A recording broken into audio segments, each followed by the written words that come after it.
यीशुको साथमा क्रुससम्मको यात्रा आज 20औं दिन। शीर्षक प्रेम गर्नु परमेश्वरको स्वभाव हो। यूहन्ना 13:34 यसरी लेखेको छ, एउटा नयाँ आज्ञा म तिमीहरूलाई दिदछु, तिमीहरू एक अर्कालाई प्रेम गर। तिमीहरूसँग मैले जस्तो प्रेम गरेको छु, तिमीहरूले पनि एक अर्कालाई त्यस्तै प्रेम गर। हरेक चोटि मानिसहरू हाम्रो सम्पर्कमा आउँदा हामीलाई भेटेको कारण तिनीहरू भिन्नै र अझ असल व्यक्तिहरू बन्नुपर्छ। हामीले परमेश्वरको प्रेम चम्काउनु पर्छ। सन्त मदर टेरेसा। हामी एक अर्काबाट विश्वासै गर्न नसकिने परिणाममा आशा राख्दछौँ। हामी मध्ये धेरैजना प्रेमको निम्ति लालयित बनेपछि तर प्रेम लिन र दिन तयार वा इच्छुक नहुँदा बिना शर्त प्रेम गर्नुपर्छ भन्ने विचार अर्कैतिर पन्सिएर जान्छ। जस्तै परिस्थितिमा पनि कसैलाई प्रेम गर्नु प्रेमको साँचो जाँच हो। यो सुन्दा सजिलो सुनिए पनि यस्तो गुण धारण गर्नु सबैभन्दा कठिन कुरा हो। सबैभन्दा पहिले यो प्रेमले आफैलाई बिना शर्त प्रेम गर्ने माग गर्दछ। यसरी एक व्यक्तिमा अरूलाई पनि त्यस्तै कुरा दिने हृदय र मन हुँदछ। हामी यही कुरा गर्न असफल बन्छौँ। हाम्रो समाजले हामीमाथि सिद्ध बन्ने धेरै दबाब दिन्छ, जसको कारण आफैलाई प्रेम गर्नु हामीले गर्नै नसक्ने कुरा जस्तो लाग्छ। तापनि हामीले अरूलाई दिन सक्ने पूर्ण बिना शर्त प्रेमको निम्ति चाहिने मुख्य कुरा यही नै हो। यदि तपाईँले बिना शर्तको प्रेम कहिले प्राप्त गर्नुभएको छैन भने त्यो दिनु पनि निकै कठिन हुन्छ। येशू ख्रीष्टले मानिसहरूप्रति प्रेम र दया देखाएर उहाँले तिनीहरूलाई कति महत्त्व र मान्यता दिनुहुन्छ भनी देखाउनु भएको छ। उहाँले बिरामीलाई निको पार्नुभयो, गरिबहरूलाई दया देखाउनु भयो, कमजोरी र असहायहरूलाई वास्ता गर्नुभयो, थिचोमिचोमा परेकाहरूलाई छुटकारा दिनुभयो र मन भाँचिएकाहरूलाई निको पार्नुभयो। त्यसरी नै उहाँले सबैलाई प्रेमको शक्ति प्रकट गर्नुभयो र तिनीहरूलाई पनि एक अर्कालाई प्रेम गर्नु भनी सिकाउनु भयो।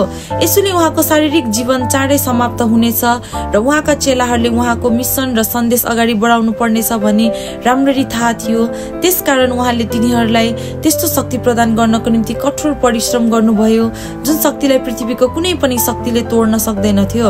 यही मात्र उहाँ र उहाँका चेलाहरू बीचको महत्त्वपूर्ण सम्पर्क सूत्र थियो। यसैले उहाँले तिनीहरूलाई यस्तो आज्ञा दिनुभयो, तिमीहरू एक अर्कालाई प्रेम गर। येशूले आफ्ना छिमेकीहरूलाई आफूलाई जस्तै प्रेम गर भन्ने पुरानो करारको आज्ञा र तिमीहरूसँग मैले जस्तो प्रेम गरेको छु तिमीहरूले पनि एक अर्कालाई त्यस्तै प्रेम गर भन्ने यो नयाँ आज्ञा बीचको सुन्दर सम्बन्धलाई अघि ल्याउनु भयो। एक अर्कालाई प्रेम गर्ने सिद्धान्त निस्वार्थपनलाई जोड दिनु र अरूलाई विचार गर्नका निम्ति थियो। यो एउटा आज्ञा हो, यो व्यक्तिगत रोजाइको कुरा होइन। यो आज्ञा भएकोले हामी यो पालना गर्न बाध्य छौँ। एउटा नयाँ आज्ञा म तिमीहरूलाई दिदछु। यसबाहेक अझै ख्रीष्टको आफ्नै उदाहरणले यस आज्ञालाई पुष्टि गरेको छ, तिमीहरूसँग मैले जस्तो प्रेम गरेको छु तिमीहरूले पनि एक अर्कालाई त्यस्तै प्रेम गर। यसै कारण हामीले यस्तो शर्तहीन प्रेमको अभ्यास कसरी गर्न थाल्ने र कसरी त्यसमा बढ्दै जाने। लेनको समयले अरू केही होइन तर ख्रीष्ट येशूको जीवनमा भएको निस्वार्थ प्रेमको वर्णन गर्दछ, जो यस कथाको मुख्य पात्र हुनुहुन्छ। हामीले आजको मननलाई अगाडि बढाउँदा यी सिद्धान्तहरूलाई हाम्रो जीवनको भाग बनाउन पवित्र आत्माले हामीलाई अनुग्रह र शक्ति प्रदान गरून्। सर्वप्रथम प्रेम त्यो होइन जुन हामी महसुस गर्छौँ। यो प्राय तपाईँ कसरी व्यवहार गर्नुहुन्छ भन्ने कुरासित सम्बन्धित हुन्छ। जब हामी प्रेमलाई एउटा भावना मान्छौँ तब हाम्रो प्रेम त्यस व्यक्तिद्वारा हामीले पाएका वा नपाएका कुरामा आधारित हुन्छ। तपाईँ जे हुनुहुन्न त्यस्तो बन्ने कोसिस गर्नु हो वा प्रेम पाउनको निम्ति तपाईँले केही गर्नुपर्ने अवस्था हो। यस्तो कुराले प्रेमलाई शर्तमा आधारित बनाउँछ।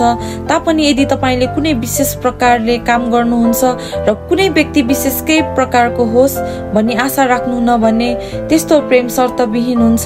जब हाम्रो प्रेम कसैले भनेको वा गरेको कुरामा आधारित हुँदैन तब अरूले जस्तै व्यवहार गरे पनि त्यो त्यस्तै नै रहिरहन्छ। दोस्रो कुरा, तपाईँको प्रेमलाई अरूको प्रेमसँग मिल्ने बनाउनुहोस्। प्रेमको लेनदेन विभिन्न प्रकारले गरिन्छ अनि त्यो पाउने योग्यको कोही नहुन पनि सक्छ। शर्तहीन प्रेम भनेको हाम्रो अगाडि आउने हरेक नयाँ परिस्थितिमा दिनहुँ र सचेत भई लिनुपर्ने निर्णय हो। तेस्रो, प्रेम गर्नु कहिले काहीँ सजिलो हुन्छ। कसैलाई साँचो रूपले प्रेम गर्नको निम्ति हामीले खस्रोको साथमा चिल्लोलाई पनि लिन सक्नुपर्छ। कसैलाई असुविधाबाट बचाउने कोसिस गर्नु साँचो प्रेमको लक्षण होइन। कष्ट र वृद्धि जीवनका भाग हुन् अनि मानिसहरूलाई यसबाट बचाउन खोज्नु प्रेम होइन। यदि हामी हर समय अरूलाई प्रसन्न र सन्तुष्टि पार्न मात्र खोज्छौँ भने हामी भलाइ नगरेर बरु हानि पुर्याइरहेका हुन्छौँ। शर्तहीन प्रेमले अरूलाई पीडाको अनुभव गर्न दिन्छ। यसरी तिनीहरूले आफ्नो उपाय सहायक खोज्छन् र तिनीहरू आफ्नै गतिमा बढ्छन्। चौथो, दिन सिक्नुहोस्। यदि कसैले तपाईलाई चोट पुर्याएको छ वा तपाईलाई निराश पारेको छ भने तिनीहरू प्रतिको रिस र अप्रसन्नता भुलेर तिनीहरूलाई क्षमा गर्ने निर्णय गर्नुहोस्। कुनै व्यक्तिसँग गरिने विशेष व्यवहार के भएको छ भन्ने कुराको आधारमा बदलिँदैन, तर तपाईले प्रेमपूर्वक व्यवहार गर्ने र नकारात्मक विचारहरू नराख्ने निर्णयद्वारा बदलिन्छ। पाँचौं, जुन व्यक्तिहरू तपाईको प्रेम पाउने योग्यका छैनन् भनी सोच्नु भएको छ तिनीहरूलाई नै प्रेम गर्नुहोस्। साधारणतः जब कोही तपाईप्रति नकारात्मक हुन्छन् त्यसले तिनीहरूको आफ्नै जीवनमा केही कमी छ भन्ने बुझ्छन् जसले तिनीहरूलाई आफैलाई साँच्चै प्रेम गर्न बाधा दिइरहेका हुन्छन्। त्यसको सम्बन्ध तपाईसँग भन्दा बढी तिनीहरूसितै हुन्छ। यही बेला नै तपाईले अझ बारम्बार शर्तहीन प्रेम गर्ने निर्णय गर्नुहोस्। छैटौं, प्रत्येक दिन यस्तो प्रकारले प्रेम गर्ने अभ्यास गर्नुहोस्। दिनमा कम्तीमा एकचोटि केही फिर्ता पाउने आशा नराखी केही कुरा गर्नुहोस्। त्यो एउटा सानो कुरा पनि हुन सक्छ, जस्तै कसैलाई तपाईभन्दा अगाडि कोठामा पस्न दिनु वा बाटोमा भिडभाड हुँदा अर्को गाडीलाई अघि जान दिनु वा अरूबाट पनि प्रेमको भावनाको आशा नराखी तिनीहरूलाई तपाईँ प्रेम गर्नुहुन्छ भनी भन्नु। हामीले एकचोटि यस्तो शर्तहीन प्रेम दिएपछि हामी त्यसबाट असीमित आनन्द पाउँछौँ। अरूलाई प्रेम गरेर हामी वास्तवमा क्रुसको सन्देश प्रचार गरिरहेका हुन्छौँ। यो समयमा यो विचारमाथि ध्यान दिनुहोस् र यसमाथि मनन गर्नुहोस्।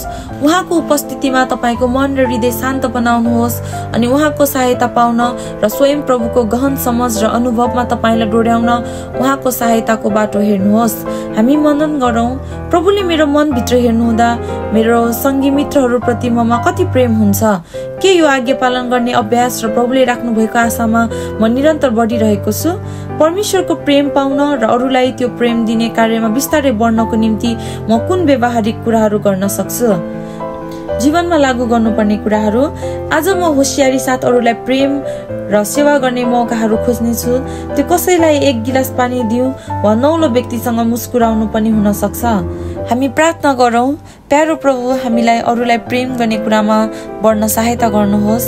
जसरी तपाईले हामीलाई शर्तहीन र अटल प्रेम गर्नुभएको छ त्यसरी नै हामी पनि सबै परिस्थितिमा त्यो प्रेमको अनुकरण गर्न सकौँ।